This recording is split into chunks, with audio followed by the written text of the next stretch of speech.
Hello दोस्तों, सभी भाइयों को नमस्कार, राम राम। कैसे हो? और सब कच्छ गुजरात चैनल पर आपका हार्दिक स्वागत है एक और वीडियो के साथ। ये घोड़े की बात करें तो ये घोड़े का नाम है कोबरा। ओनर की बात करें तो अजहर शेख। और स्पीड की बात करें तो 34-35 चलता है। फ्रॉम की बात करें तो महाराष्ट्र लातूर। और सवार की बात करें तो रोहित भाई डांगर कच्छ के सवार है।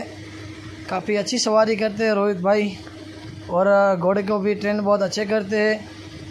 महाराष्ट्र गए हैं घोड़े को ट्रेन करने के लिए। बहुत ही घोड़ा अच्छा चलता है। और रोहित भाई ने इस घोड़े पे अभी 1-2 रेस भी अपने नाम कर चुके हैं। रोहित भाई बहुत अच्छे सवार है रोहित भाई, और अच्छे ट्रेनर करते हैं घोड़े को। और जिसको भी ट्रेनिंग करवाना घोड़ा या बछेरा बछेरी तो रोहित भाई का संपर्क करें। मैं आपको उसका नंबर कमेंट बॉक्स में बता दूंगा। और दोस्तों, ऐसे ही नए वीडियो देखने के लिए मेरे यूट्यूब चैनल पे बने रहना। और वीडियो ये आपको पसंद आए तो मेरे यूट्यूब चैनल को आप लाइक कीजिए, शेयर कीजिए और सब्सक्राइब कीजिए। ज़्यादा से ज़्यादा शेयर करना। धन्यवाद।